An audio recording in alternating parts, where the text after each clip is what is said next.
This podcast is sponsored by Talkspace. You know when you're really stressed or not feeling so great about your life or about yourself? Talking to someone who understands can really help. But who is that person? How do you find them? Where do you even start? Talkspace. Talkspace makes it easy to get the support you need. With Talkspace, you can go online, answer a few questions about your preferences, and be matched with a therapist. And because you'll meet your therapist online, you don't have to take time off work or arrange childcare. You'll meet on your schedule, wherever you feel most at ease. If you're depressed, stressed, struggling with a relationship, or if you want some counseling for you and your partner, or just need a little extra one-on-one support, Talkspace is here for you. Plus, Talkspace works with most major insurers, and most insured members have a $0 copay. No insurance? No problem. Now get $80 off of your first month with promo code SPACE80 when you go to Talkspace.com. Match with a licensed therapist today at Talkspace.com. Save $80 with code SPACE80 at Talkspace.com.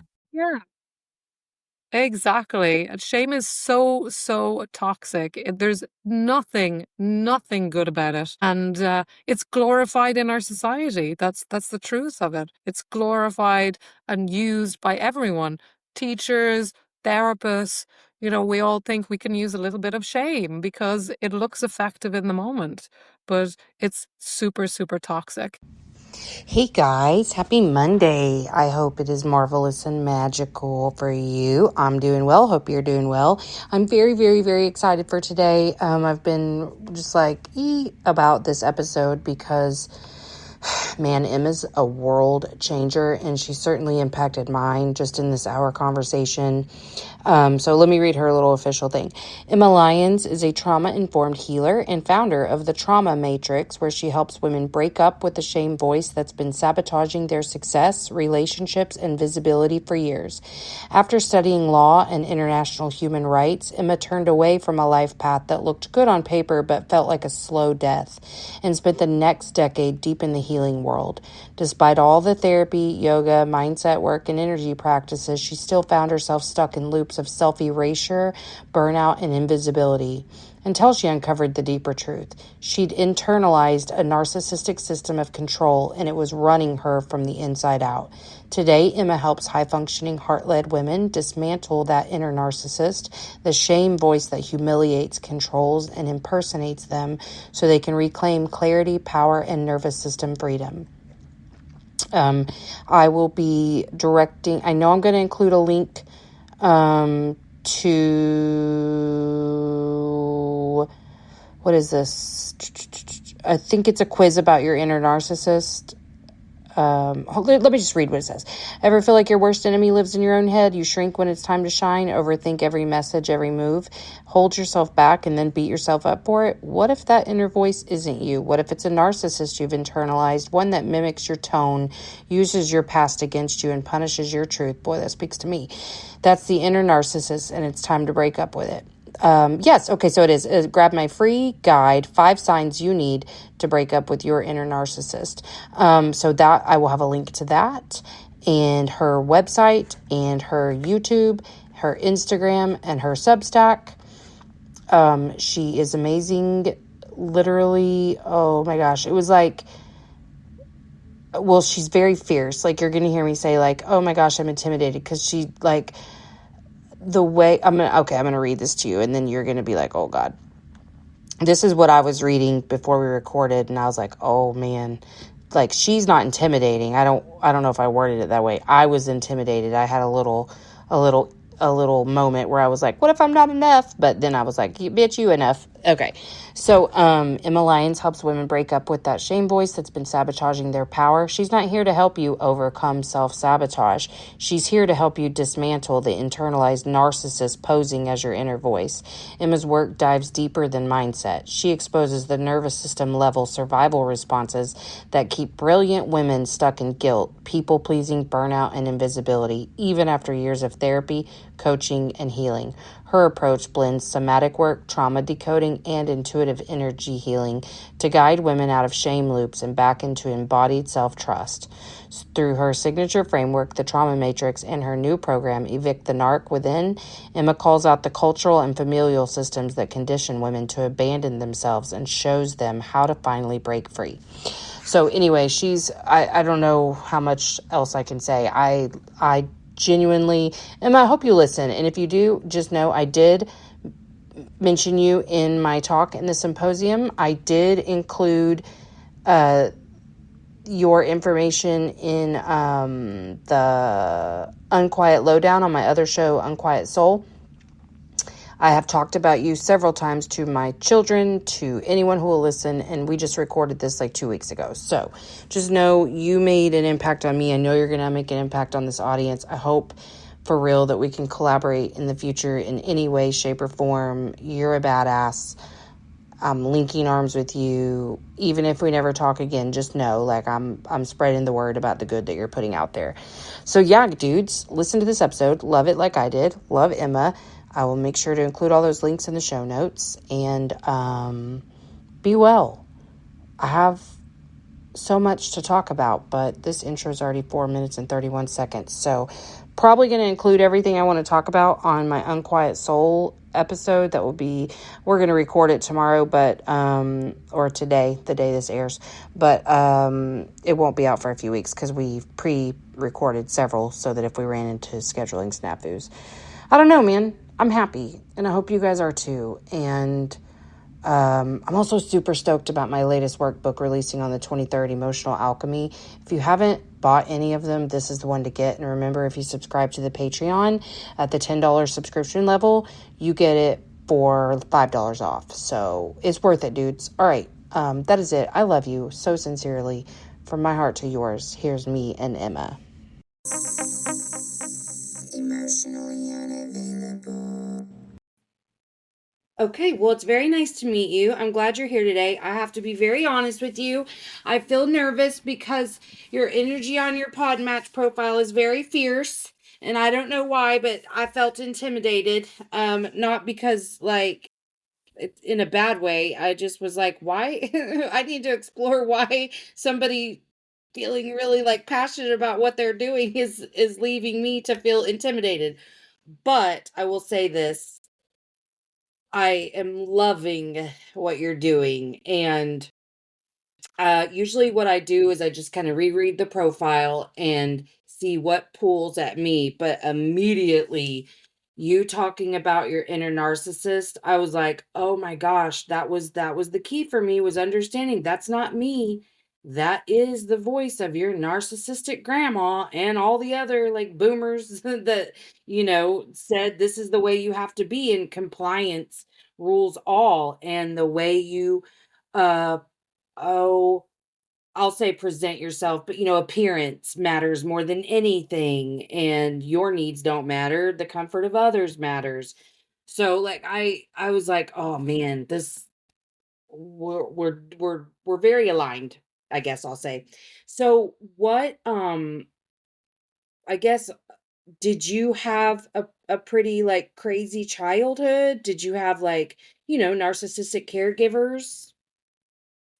Well, my mother, she ticks a lot of the boxes of a covert narcissist, and this is the thing. As a child, I didn't realize because it wasn't obvious. It was only much later in life. So I was the scapegoat within that system, and all that time, I thought I was the problem. I thought I was the one who was crazy.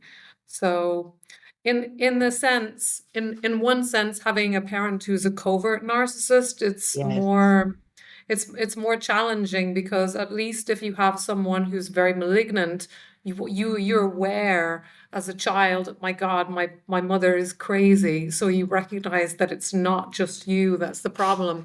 But when you have someone who's more covert, you can really internalize that system more and really make yourself the problem and Oh yeah. really, develop that strong narcissistic voice internally. And Yeah. yeah, I was really surprised because I mean, as a child, I had suicidal ideation. I thought that was normal. I was the scapegoat and also kind of the abandoned, the lost child as well within the dysfunctional system. And I was kind of just off on my own, and everyone just assumed that I was fine. But when I realized, that I clocked that, my mother was quite manipulative and, ticked a lot of all of the boxes of a covert narcissist, I started to recognize that from childhood, I had internalized that voice and really used it against myself. And that came from, after I realized that this template, if you like, from dysfunctional families, the narcissist, the scapegoat, and the enabler. This is like fractals in our society. It's in families, it's in corporations, it's in businesses, it's in governments, it's absolutely everywhere. And shame is really the codic system where this narcissistic system, translates and controls people and controls collectives as well. And you could see this playing out everywhere. I mean, Yes. right now, the immigrants are the current scapegoat. The immigrants are the problem because we have all this undigestible shame collectively. And what do we do with that? We can't process that. Oh, it's the immigrants' fault. Let's Yeah. project it all on them. And that's what shame does. That's what scapegoating and shame will do to you.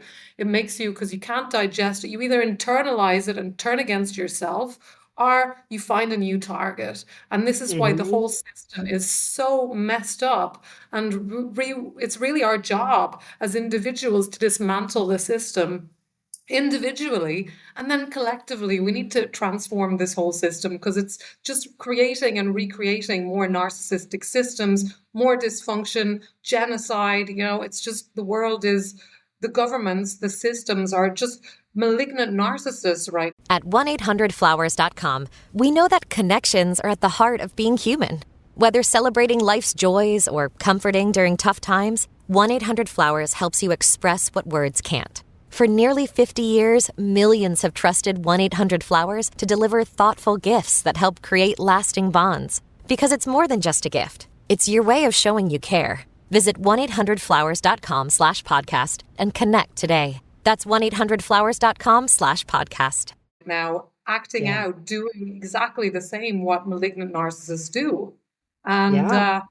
we really need to stop it, but we can start with the narcissist that we've internalized. That's the thing that we have power over. And this is why, like you say, I am really fiery about this, because this is very empowering message, and nobody Yes. else is talking about this. Everybody tells you that the so-called inner critic is trying to protect you, that it's trying to keep you safe. And I call bullshit on that, because this internalized, this inner critic, it doesn't care about your safety. It cares about itself. It ticks every single box of the narcissist, but the call is coming from inside the house. And we're told to deal one way with the narcissist out there in the world. Don't take them to therapy, don't engage, go no contact. But with this narcissist that we've internalized, we're told to take it to therapy and send it love. And it just makes no sense. All of that just gives it more narcissistic supply, and that thing metastasizes into something more malignant. This is the only reason why people commit suicide, because no matter how bad things get in your life, you need that inner narcissist to say, you might as well not be here. There's no point in you being here, for you to actually do that, to take that action. Well, and would you mind explaining for the audience, because I don't think this has ever been explained, the difference, what you mean between malignant narcissism and covert narcissism? Okay, well, malignant narcissists are more like sadistic. So they will kind of enjoy seeing other people suffer and get pleasure out of that. Covert narcissists are very different. They're much more difficult to spot. They are kind of vulnerable narcissists. Oh, poor me. I'm so sad. Look what's happening. Oh my God, everyone's against me. But it's self-centered, but it appears very different. They're still looking to be the center of attention, but through pitying themselves. Whereas the more overt styles, they're like, oh, look at me, I'm so great. But Very the interesting thing grandiose. about, yeah, yeah, I mean, they're your Donald Trumps, people like that. They're Right. Yeah. Like, grandiose, I'm the arch best. I'm the malignant. best. Yeah. Yeah, I mean, I'm the best. And the interesting thing is that it's all built on shame, because, Mm-hmm. this is what the research has shown. Because if you really don't have shame, if you really believe in yourself, you don't care if someone criticizes you. You're just Right. like, oh my God, you're crazy. So, but Right. they get very triggered by that and they start going into attack mode. This is because they have all this repressed shame. So they're actually Hmm. operating out of repressed shame. So again, shame is the driver for all this toxicity. And Yeah. the interesting thing in our culture, Melissa, we're taught that shame is good for you, that there's such a thing as Oh, I healthy shame. know. It's Yeah. even linguistically encoded in our language, Melissa. You have no Yes. shame. This is And an I insult. actually blocked someone once because I had them on my show. We had a great conversation. The work they do is beautiful, whatever. And I was shocked to then listen to an episode of their podcast like 2 days later and hear them say, "Here's where I'm going to shame you a little bit because sometimes a little shame is what you need." And I was like, there's never a place for shame. There, ever, ever, ever, ever. And that's not what accountability is. Absolutely, I totally agree with you. But the conventional wisdom states that, shame is the best kind of regulator of your behavior, even though the science doesn't prove that, back that up at all. Even people like Brene Brown, she talks about Yep. if you have no shame whatsoever, then you would be a psychopath. Yep. And I totally disagree with that. And even people Agree like with you. Yeah. other they talk about a thing called healthy shame. There's toxic shame and there's healthy shame. And I'm with you, Melissa. I think that all shame is toxic. But this All. idea that there is such a thing as healthy shame, it's because shame is the cultural kind of template for our culture. And it comes Mm-hmm. from, the Christian religion, this idea of original sin, Absolutely. that you're a sinner and that you have to forgive. I mean, just think about that for a second. You're a sinner and you have to forgive. That's a double bind that you can never get out of. And that's the Right. foundation of our culture. Even if you're not Christian, this is the ambient, this is the foundation for all our culture. So we're breathing in this shame, these shame roles. And also in the West, Mm-hmm. we have this kind of individualized Very. shame, which doesn't exist in other parts of the world, are pre-Christian. I mean, for example, Ireland, before the Christians came along, we had a kind of collectivist shame, which is kind of like if you step out of what's considered normal or okay in the tribe, then you're shamed for that. And that collectivist shame is what you see mostly in Japan, in China. This individualized sin, it's very European. It really has its roots in Christianity. And this idea, and I believe that it's even more corrosive, arguably, because you're a sinner just because you exist. It's not because of Right. something that you've done. It's because you are Yes. You were inherently born bad. into sin. You were Yeah, born into sin. yeah. Yes. Oh, you're so right. It took me forever. Like I'm in Oklahoma in the US, and it's very fundamentalist here. So I was raised in the church and was a staunch Christian for my whole life. But as I kind of moved away from it and then have really deconstructed the last couple of years, it was so hard to get to where every part of me believed I was worthy just because I exist. Like the opposite of what I was taught. That all of my worth and value was given to me the second I manifested as a human, it was just really hard for me to fully embody my worth as a human because I had that programmed. The original sin was just, I mean, so much so, this is so embarrassing to say, but I remember when 9/11 happened, like, I'm really ashamed to say this, but I remember somebody crying to me and saying, well, if God is real, how could God allow babies and whatever. And I was like, oh my God, I can't believe was my answer. But I was like, well, but none of us are innocent because we're all born as sinners. What the hell? Are you shitting me? But that's where, if we can get to where we feel like we deserve acts of terror, etc., something is very wrong with what you're being taught if you feel like anybody on this earth could ever deserve that. Yeah, 100%. I totally agree with you, Melissa. And then you see governments playing this same thing out. Like right now, Mhm. you have one country that was a former scapegoat, people who were formerly scapegoated that are now, they were the golden child, and now they're committing their own act of genocide against a different people. And the whole world is standing by watching it and doing nothing. And this is because these narcissistic systems, we don't just internalize it, it's fractal, it's out there everywhere. We live in a narcissistic system. All our governments are narcissistic, and we worship narcissists. I mean, literally in the United States, your president is a narcissist. I mean, all presidents are narcissistic, and Pretty one, you kind of need to narcissistic, be a yeah. narcissist. Yeah, you kind of need to be a narcissistic to some level to want to be a politician. But Right.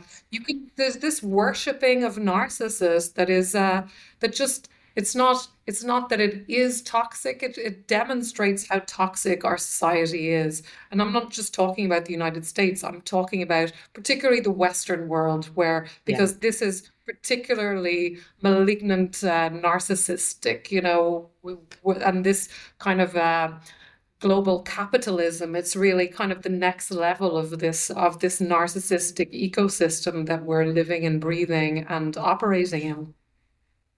Absolutely. And to your point that you made when we kind of began, I am very much with you in the belief that the best activism that you can do is to make sure you get your own shit together, that you rid yourself of your narcissistic patterns, rid yourself of the internalized shame, and then go because once you do that, you start to understand we're all the same. Like we all live and breathe and have the same needs as humans, and our motivators aren't that different. Like there's not this much difference Yeah, between us that we need to demonize or vilify anybody else. And once you yeah, get rid of all that internalization, you get to a place where you really can say, I see the me in you and the you in me. And once you learn to love yourself and have unconditional positive regard for yourself, you are able to share that with others. And as we continue to ripple out our own healing and our own self-love, that is the only way people are going to be able to change a system like that, in my opinion, because they're not able to hear the other stuff. Like they're not, if you try any political jargon, which I don't like anyway, I'm not political. I'm a human who's here for human rights, but if if you do try to get somebody who's very firmly grounded in this system to hear you, they're not listening to understand or to be open to what you're saying. They are not listening. They're waiting for an opportunity to offer a rebuttal to what you're saying. yeah, 100%. And this is because they're operating from very much inside that narcissistic framework, Hmm. which says it's us against them. We're Right. Very white, animalistic. we're superior, and the other Hmm. people, the brown people, the black people, are less than. This is Right. classic narcissism, it's narcissistic systems again, so any kind of supremacy is narcissistic. Yep.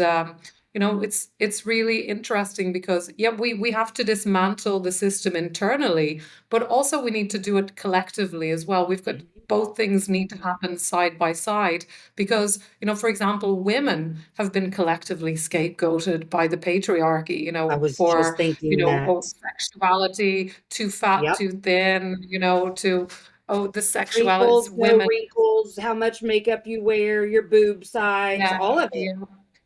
And then women, we've been trained to pull each other down, like crabs in the bucket, we pull each other down. And this is what shame does to you. Because again, you're carrying all this shame that's not even yours and you can't process it. So you find another woman who you criticize and try to project that shame on her so that you can feel a little bit better in the moment. And this is why shame is so toxic, but it's kind of the currency of our society. You see it everywhere. You see it on social media. Teachers use it, therapists use it. everybody uses it because it's so normalized. And like I said, even linguistically, it's reinforced through the English language. You have no shame. You're behaving badly. You need shame in order to behave well. Or you're shameful. You have too much shame. So you have to have just the right amount of shame. Oh, You know, right. Yeah. this is how messed up our society is when this is linguistically enforced that we need shame in order to be a good person. And again, this comes from really the Christian idea that you need to suffer for your sins and do penance in order to do better. But like I was saying earlier, that doesn't stand to the actual facts, because shame makes you shrink. When you've done something bad, shame makes you shrink. You're identified. So when someone points to your mistake, you're going to attack them because you feel physically, it puts you into survival mode, basically. And you're actually less inclined to change your behavior than if you can Right. just recognize, oh, I've made a mistake and I can change that. And also, the other thing that shame does is that it inhibits empathy. So our ability to empathize and understand other people, and we can see that with people who are in these cults now, like the Zionists, they're like, any kind of word against them, they take it as a personal attack, and they even Yeah. physically engage with you because they feel so there's no hope of changing their behavior from that place. No. So we've got shame is a very poor method of changing behavior in the medium to long term. Very quickly, if there's a child here who's making noise, I want him to be quiet. If I shame him and tell him to shut up, it's effective in the moment. It looks Right. effective in the moment. It's very powerful. This is why it's used. But if you look at it carefully, or examine when you shame someone, like if I'm shaming this child, I might tell myself I'm doing that to help the child. Oh, I'm looking after him. But really, it's about my comfort. It's nothing to do with the Yes. child. And that's the key thing with shame. We tell ourselves, oh, I'm trying to protect them, I'm trying to look after them. But no, on my comfort. It's the comfort of the person doing the shaming that comes first. It And it's alleviates always my about me. fears. Exactly. Yes. That's okay. So because I was raised by a narcissist as well, I I had so many narcissistic traits, like for real, for real. And I remember thinking it was normal and okay and good and the best practice to shame your children when my oldest was little. And I absolutely did. Made him feel like the most giant piece of shit at every little mistake. And I am fully admitting that. And when he was like 13, I was like, I will pay for your therapy. I am so sorry. And then as I've done my own work, I mean, I'm just always willing to apologize. That's literally all I can do now. And then, and not repeat that pattern. But I remember doing that and looking back at all of the mistakes I've made in parenting, I'm so acutely aware now that every time I reacted to them very negatively or too strongly, it was because it triggered my own fear and my own shame. So Yes. then I Yeah. had to project that onto them. And I Exactly. didn't have a system or tools because I was really unhealthy from all the years of abuse and neglect, and my complex trauma that I just did not have a single idea about how to deal with. I didn't know how to regulate. I didn't know any of those things, but I definitely see now, holy crap, there was so many things that they did something, and immediately in my narcissistic brain, I thought, this is a direct reflection on me. What are people going to think? What are people going to say? And then the idea of people talking about me. Oh, that would send me into a spiral for like my chest is hurting even remembering feeling that way. Like because it was that serious that people can't talk about me. And that was what I cared the most about. I wanted more than anything to be a good mom. But I think above that, I wanted to be seen as a good mom. Exactly. Yeah. Classic. Yes. Yeah. That's the Yes. classic narcissistic way. The masquerading care and concern, and just and really just shaming people, but putting your own needs first above Yeah. anyone else. And these are things you shouldn't shame yourself about that now, because that just adds more fuel to the Right. fire. but you have really taken a leap forward, something that, full-blown narcissists could never do, which is taking responsibility and changing your behavior, which, like I said, is something that shame actually inhibits you from doing. So because Yes. narcissists are so deeply entrenched in shame, and because it's so, they have so much repressed shame there, they can never admit that they made a mistake and actually change their behavior, because that would require them to kind of really feel and experience this shame, and they have it Exactly. all You'd pushed have to look at down. it. Hmm. Hmm. Oh, my grandma, she was vicious if I tried to talk to her about her behavior towards me.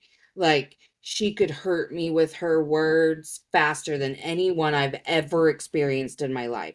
I had other narcissistic, because she raised all the women in my family and she primarily raised me.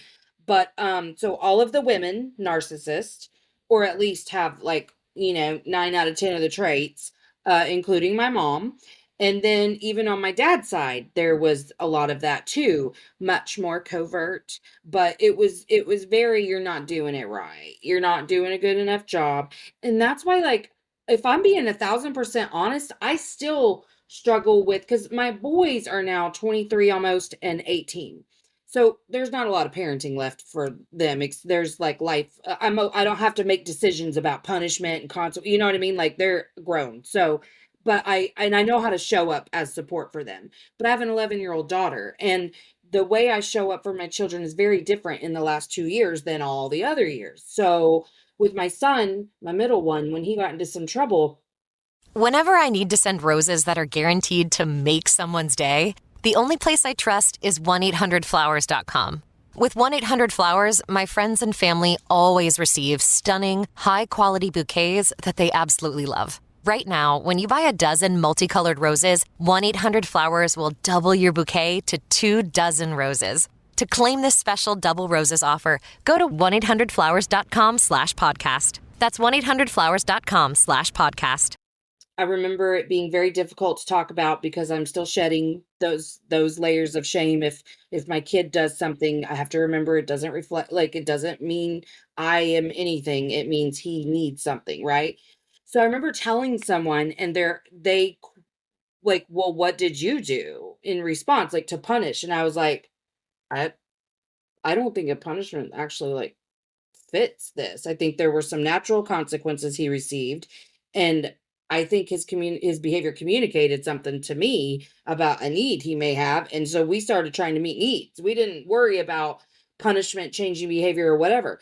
But, like, with my daughter who's 11, I'm still always like, where's the line? You know what I mean? Like, I don't want to repeat this pattern. And so it gets really tricky for me. Do you see what I'm saying? Like, I want to make sure shame is not the center of anything I'm doing in terms of my parenting or anything, but and I feel like sometimes punishments really can be.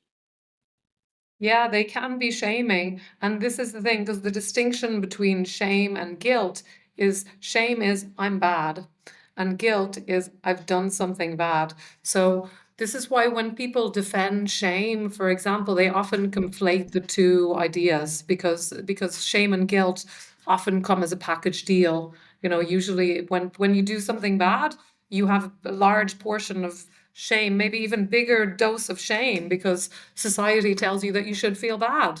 I was just talking to someone the other day who attended one of my workshops, and he was told by his therapist that it was good that he felt shame because he had done some terrible things.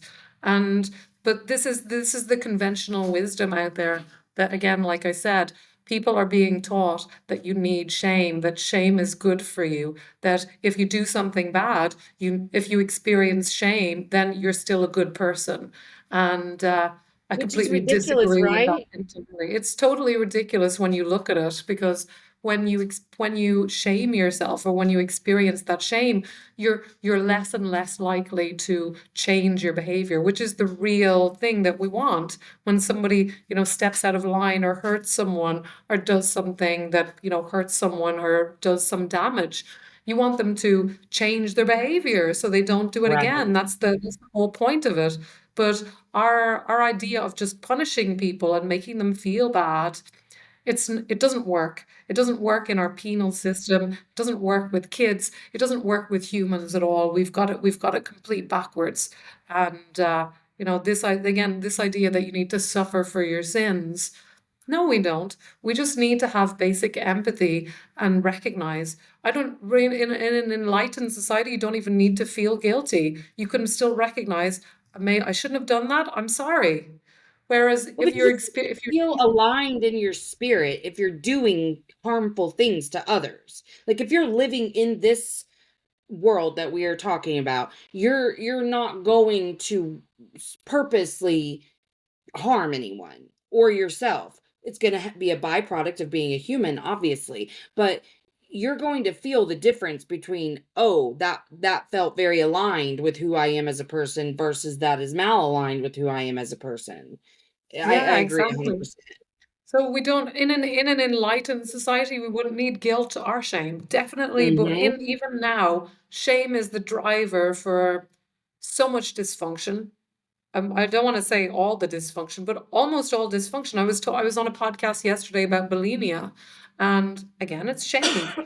Internalized shame. You want to disappear. This is what shame does to you. It tells you that you should not exist, and you just disappear. Like You're shame, it's fundamentally unlovable and you're a fundamental fuck up. yeah, exactly. And it's not even, those thoughts are even downstream from shame itself. Was writing about this on my Substack. Shame is a toxic cocktail of a bunch of different emotions: Mm-hmm. self-loathing, fear turned inwards, anger, disgust, all of that turned against the self. And those Yep. thoughts, I'm stupid, I'm ugly, I'm a failure, all of that comes downstream from that feeling. And there is no other emotion. This is why I say shame is not a normal emotion, because shame has no upside whatsoever other than Right. to control people. So it serves the people at the top, the leaders, to control individuals, but it serves no purpose whatsoever. I mean, if we look at anger, okay, if I feel angry, somebody's crossed a line, somebody's done something that affects me, and I need to stand up for myself and put down a boundary. So anger, Right. it can be positive, right? Fear, the Mm-hmm. same thing. There's a car coming, I need to get out of the way, I'm scared, there's a tiger. Fear, it's positive, it can be positive, but shame has no upside whatsoever. The only function of shame is to control people. And when we internalize that shame voice and we're told by society that it's trying to keep you safe, absolutely not. It is a parasite. It is feeding off you, and you can reject that and get that thing out, because it has no power whatsoever. When it stops extracting from you, it's like a parasite, like I said, like a light bulb Right. that drains all its energy from you, and you can stop feeding it. Just like with the narcissist outside, you can stop feeding it by and really breaking that pattern and breaking that cycle. Yeah, because I think all parts of you, the versions of you that have gotten you here should be seen and tended to.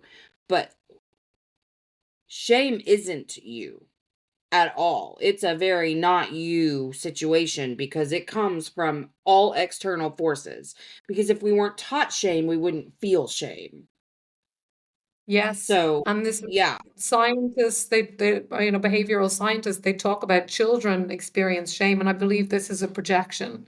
Children, when they hide, it's not shame. Children, when they're babies, they don't experience shame. Shame is taught. I'm very Yep. clear about that. If we look at societies, before religion and before empires, really, societies that were nomadic, this idea of shame is completely alien. And even like I said, pre-Christian or even Eastern societies, this idea of individualized shaming, I'm bad because I am, this again, it's not natural to human beings. And even if you look at the religious texts, I mean, you can look at the Garden of Eden story as the acquisition of shame. This is what it is. Before this, we were living in paradise, and then we took on shame, Yeah. and we started projecting that shame and experiencing shame and hiding. And this is what shame does. It makes you hide. It makes you want to vanish and disappear. So how can it serve any positive purpose? It cannot. And if people truly don't believe that that story was written in that manner with a very intended purpose to shame women and to blame women and then create women as the temptress and the downfall of men, they are very wrong. Yeah, and this is another reason why women are scapegoated because they're the temptress, they led us to evil.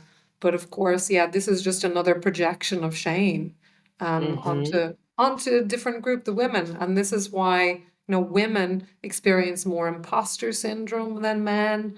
There are all these things. But if you look at like imposter syndrome, self-doubt, procrastination, self-sabotage, all of these things are symptoms of shame. If you look at anorexia, bulimia, again, shame is the driver, if not the source code for these these maladies or for these addictions. We're a society that's addicted to shame, and we need to break our addiction because it's killing us literally.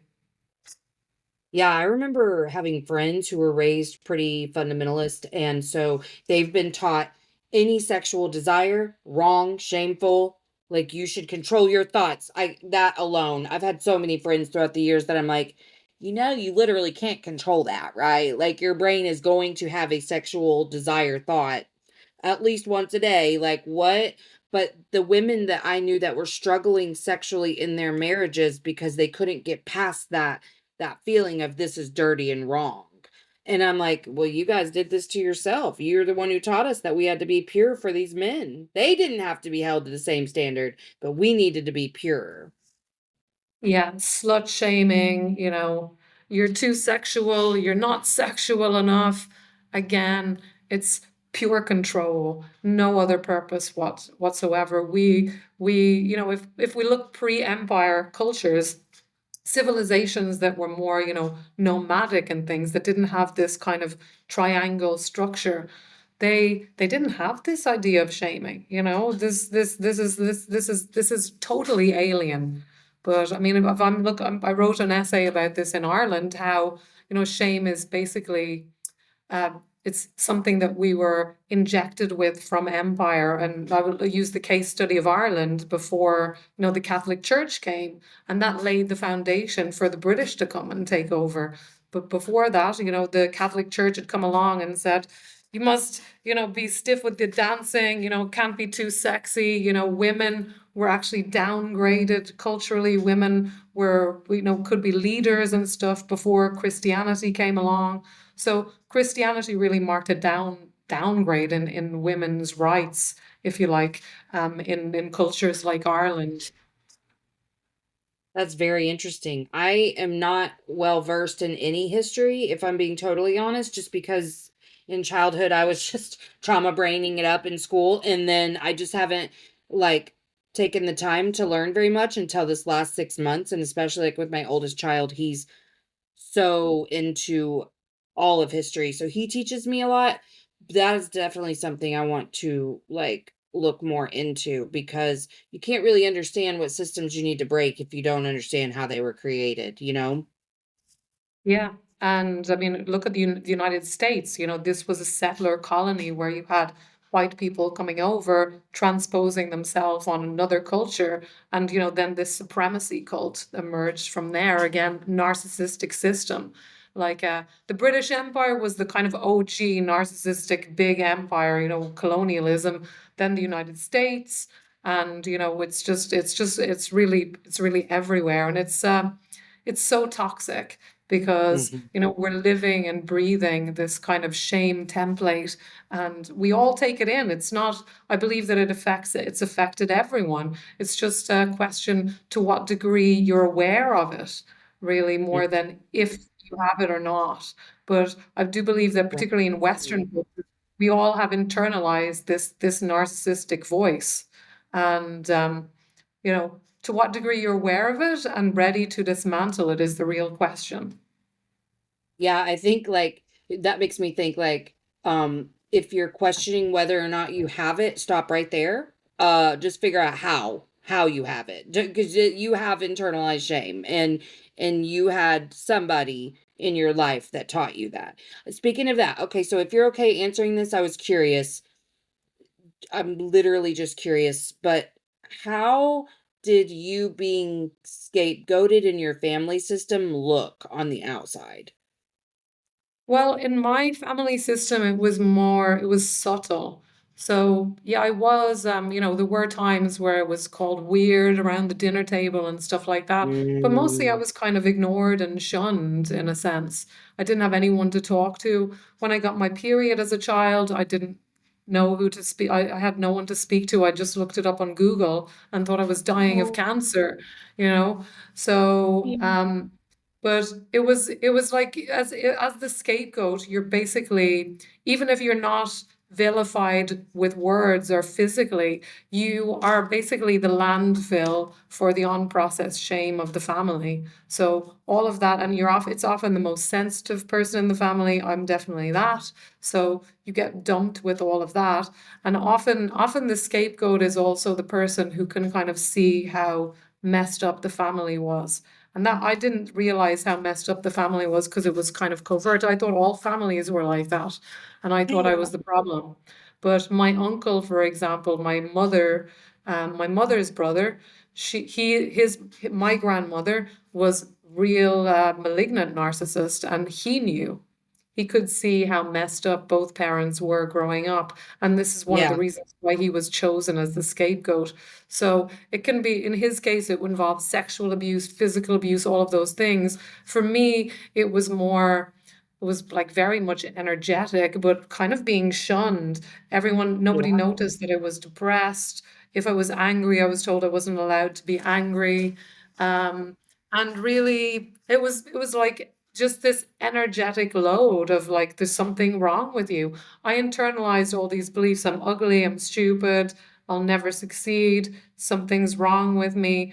And, when I started reading about scapegoats and recognizing that this is what they do, you internalize all of that stuff in order to survive, because the problem can't be the parent, it must be me. So you start Right. taking on all these crazy beliefs, and into adulthood, I thought I was ugly, I thought I was stupid, and imagine trying to succeed in life while you're carrying all that stuff. It's Yeah. impossible. And this is the reason, like, scapegoat, your life is not supposed to work.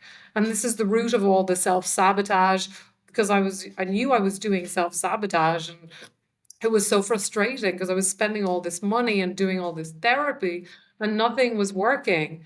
And nothing worked until I started to dismantle the underlying system. It's like Yep. you're doing feng shui in the living room when the house is on fire, you're moving around the furniture on the Titanic, you need to deal Yes. with the system level problem for to create any lasting change. Otherwise, like me, you're just going to see, oh my God, I feel a little bit better, and then revert back to where you were before. You've got to really Yes. deal with the underlying problem. Otherwise, it's not going to make any difference. You're just going to be throwing money down the drain. Yes, and you're making me see scapegoating in a little different light, just adding to the paradigm, I would say, because like I was the golden child of my system until Yeah. I was an adult and had boundaries, and then I became the scapegoat. But I'm seeing the pattern in my mother's family and then ours, like her and her siblings versus me and my siblings, because my grandma raised both sets of children. um, my mom was the youngest of five and was very shamed about normal childhood stuff. My grandpa was the malignant narcissist, like worse than Donald Trump, like awful, awful human being. Took delight in being sadistic with his own children. It was insane. But my grandma was very covert. And I mean, she had been raised in the system and then he was abusing her. There was all these factors. But she really honed in on my mom being the problem, even though she acted like it was just, I have a concern for you. Like she's the one pitting the other siblings against her. I mean, my grandpa did that in one way because he would intentionally talk bad about my mom. But then my Yeah. grandma, in efforts to try to protect her a little bit, created a lot more issues. And then with Yeah. my brother, I have my older brother is the scapegoat in our system from childhood, and it was very much he did have a lot of behavior issues. I mean, we had a lot of abuse in our Yeah. history, and And he got that's it worse in a foster home. So yeah, he had a lot of behavior issues, and she didn't know how to deal with it. So shame, shame, shame, shame, shame, shame, shame, and then he takes on the shame for every problem we have in this family. It's all yeah. your fault. And she would say things like that. Yeah. Yeah, and this is why within the family system, like the therapeutic world, they talk about the scapegoat often as the identified patient, the problem child, this because all of that shame, it has an impact, even if it's not verbal abuse or physical abuse, just that energetic load of carrying the shame, it's enough to really fuck you up for life. Um, Yes. this is why Yeah, you because go even into though I didn't Hamilton. have that type of attention, I couldn't do anything right. I mean, I got 4 shameful comments and 1 praise. You know what I mean? Like it was never enough. Even though I was the golden child, I was still never enough. And I, like you, entered adulthood. I'm ugly. I'm fat. I'm worthless. Like, I mean, they're teasing me and my family, about like how I look in a bathing suit, how I'm wearing my hair, my makeup, like there was just nothing right that I could do. Yeah, you're not going to enter adulthood in a real secure place whenever someone has just torn you down, like piece by piece. Yeah, exactly. And even when you leave the family system, you take I mean, I love what Jerry Wise talks about, the family Wi-Fi. You're still being controlled by the family Wi-Fi. You're still under this system. So you've got to really, he talks about self-differentiation. You've got to get yourself out of the family, and then you've got to do the inner work to get the family out of you, the family dysfunction out of you. Because even as the golden child, all of these roles, you've got to understand, are shame roles. They're roles that are Yeah. defined by shame. And you never get to be yourself. You're not allowed to be yourself. You have to be the golden one. You have to be perfect. Yeah. You have to be like this to make the You're the family. savior of this family. Yeah, you have to look good for the family, and and it's all about what it looks. So you never get to find out who you really are. And most people in the world come from these dysfunctional families. It's estimated that, 7 to 8 out of 10 in the United States are dysfunctional. 7 to 8 out of 10. Like, just imagine that. That's the vast majority Believe of it. families. Or Yeah. could be more, I mean, it's so a minority of families are, functional. That doesn't mean they're perfect, but they're functional. They don't have Right. this real severe shaming and family roles. And these roles, they don't just appear in narcissistic families, but in dysfunctional families as well. You have them because Yeah. there's this unprocessed trauma that needs to get passed down. So we need to give out these roles so that we can, move forward without addressing any of that stuff. And let's face it, I mean, a couple of generations back, people were starving, people were, in genocide, people were desperately poor, people were raped and abused, and there was no therapy, there was no talking about that. People just went on with things. So all that Yes. trauma, all that shame, where does it go? If you don't deal with it, it gets passed to your kids. That's how it works every single time. Yes. Absolutely. And it's just it's kind of amazing that there's still so many people, because I feel like there's enough of us with this messaging that this should not be such a crazy concept for people to hear anymore. But it is. Like, this is not something people are familiar with hearing, which is why it's so important that we are, whoever else is on this little mission with us, to get this word out, because it is amazing to me, people who don't even know the term CPTSD. Like, that's relatively new to our vocabulary. I'm still meeting people on other people's podcasts who are unfamiliar with that. And shame really is the center of Yeah.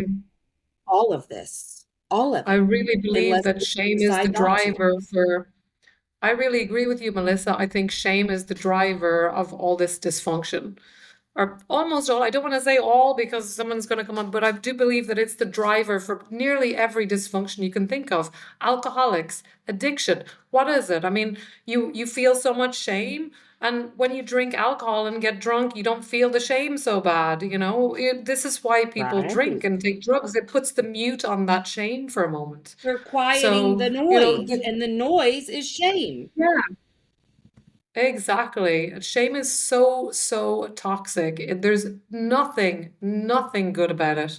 And it's glorified in our society. That's the truth of it. It's glorified and used by everyone. Teachers, therapists, we all think we can use a little bit of shame because it looks effective in the moment, but it's super, super toxic. Yes. Yeah, I love this. Because I like the way you frame it, and um I don't think I had really thought, because I have a very insulated life right now. You did make me think, like, thank you. I kind of needed confirmation that I don't need confirmation about my decisions with my family of origin.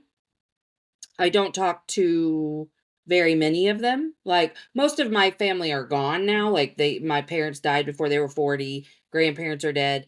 Um all of my aunts and uncles on my mom's side except one is alive. I will probably never speak to her again. And then I've got one aunt on my dad's side. I don't plan to speak to them. And I'm really at peace with that. Where I struggle is other people like this that I have had in my life that are very shamey and haven't dealt with their shit. And I don't want to be around them. But then I'm constantly asking myself, like, am I not being a good enough human if I'm not accepting and blah, blah, blah, kind of shaming myself, I guess, in that way. Yeah, so I do have an answer for that. When people project shame on you, you don't have to take it. And I'll tell you a little story of somebody. I was on a podcast a few weeks ago, and this woman told me a story about her aunt who, when she was a child, she was a little bit pudgy, and she and her friend were out eating ice cream. And this older man, this adult, came up to them and said, "You shouldn't be eating ice cream, you'll get fat." And these girls, the two of them, they just laughed in his face. This is the power of being really shameless, because other people project shame on you and you're like, no, that's yours. Thank you very much. You don't take in their shame unless you have this inner narcissist that agrees, yeah, your nose is big, or yeah, you are kind of stupid, or oh my God, you are fat, or whatever it is, the stupid thing the person is trying to project on you. You need to have that narcissist inside the house that kind of agrees with it or starts making you doubt in order for you to experience shame. So this is the real liberation piece. We can liberate ourselves not by changing that person, but by changing ourselves and actually going no contact with this bitch that we've internalized inside ourselves, this internal inner narcissist. And then when someone shames you, it's just like, oh my God, saying you're a Coca-Cola, whatever, you're crazy. You've got an ancient Oh, pink it's jumper, okay, it's not pink, but yeah, okay, great. Have a nice day. We have a choice when we become free, when the more we exercise this demon, if you like, this inner narcissist, the less susceptible we are to shaming, and to narcissists. We'll just be like, they need a hook.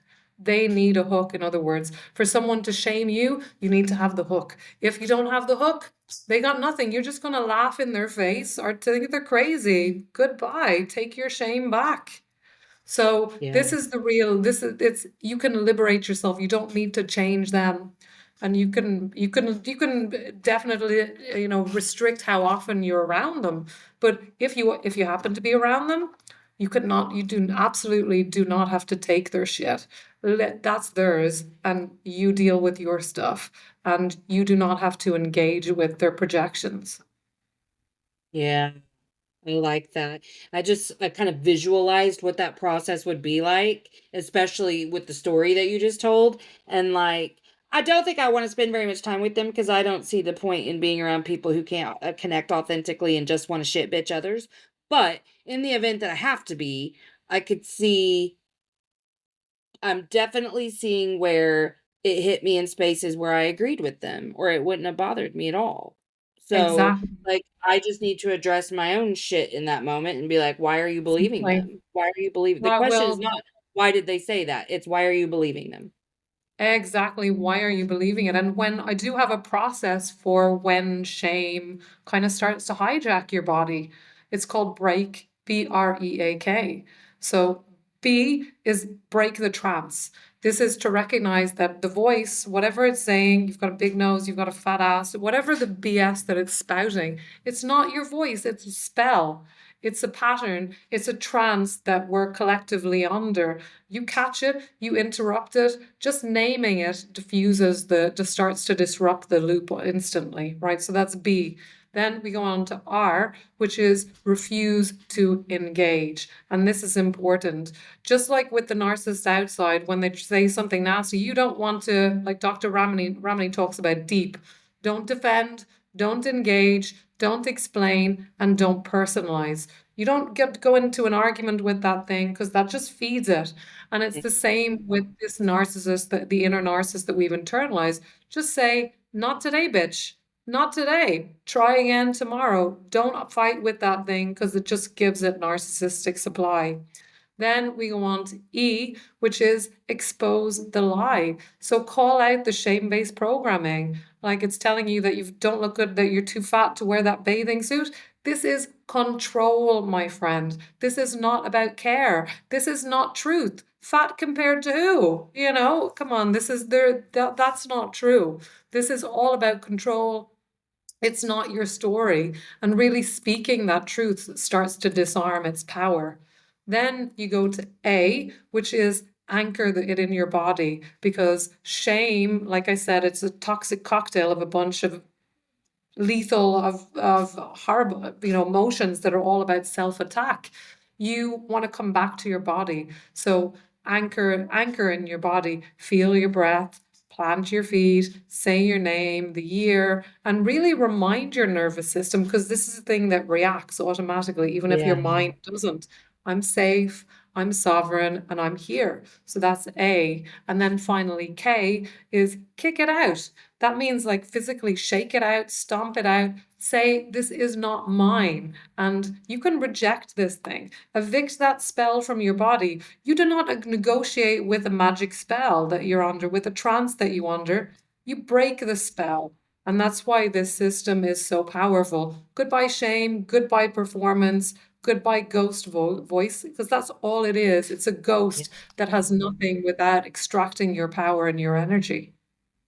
Ooh, so powerful. I love that. That is amazing because I was watching myself go through each of those steps and I was like, yeah, I can see where I've missed one at times. You know what I mean? Like which ones I've missed at times where I was really triggered. Yeah, wow. I love that. That is an amazing system.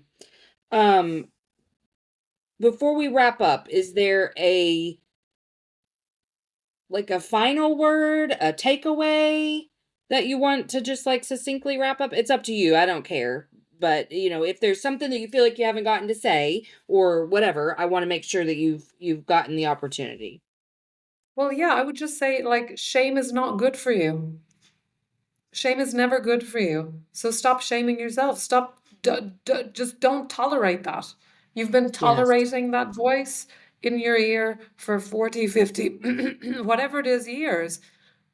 You've been giving it narcissistic supply. You've been dancing for that thing. You've been arguing with that Oof. thing. You've been confusing that thing with your intuition. Your Mhm. intuition will never shame you. And that's even I've heard spiritual teachers ask, how do I know if it's my intuition or if it's just my inner critic? If it's shaming you, that's not your intuition, my love. That is your narcissist. Your intuition, your higher self, God, whatever you want to call it, it's not going to be shaming you. And we've got to be really clear, is this shaming me? Is it making me small? Is it trying to control me? And then no, not today, bitch. Take back your power. It's nothing without you. You have all the power here, but it only has power because you've given your power away to it, because you've been Yeah. under this trance thinking that it's you. It's not you. You know, and this is the huge gaslight, but we're collectively told that this inner narcissist is you. It's not you. It's not your friend. It's not your protector. It's not your savior. It's not your mother. It's a covert narcissist that's trying to control you and dominate you. It's trying to destroy you. And you don't owe it anything. You don't owe it courtesy. You don't owe it politeness.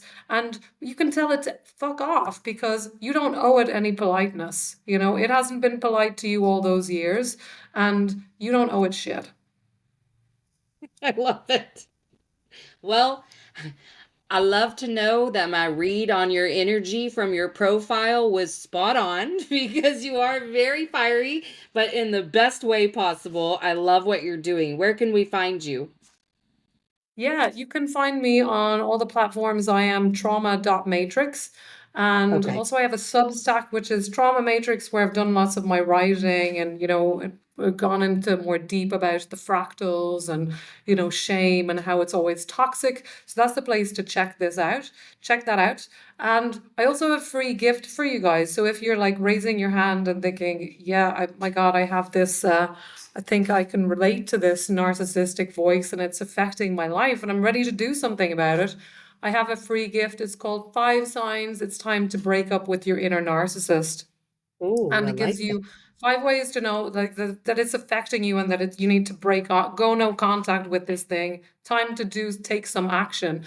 And it also has strategies and tools to start making that happen. And you can find that at tinyurl.com/not today narc, not today narc, NARC for narcissist. So you can find it there. And yeah, I mean, all of this information is really good, but it won't change your life unless you act on it and you start operating. Because you think the thing is, this information is really fantastic, and I've been on podcasts and they've said, "Wow, this really changed me." But you've got to practice. You've got to put it into action in your own life. Otherwise, it's just going to be, oh, nice information. It's not going to change anything. You have to do something. You have to stand up to this thing.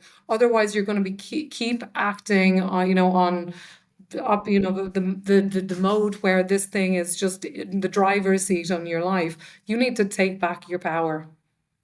Absolutely. Well, I appreciate you being here. I've loved every word that's come out of your mouth. I love what you're doing. I'm certainly going to check out your stuff. And if you wouldn't mind, whenever I push stop, hanging out for just 1 second while this finishes uploading. Sure.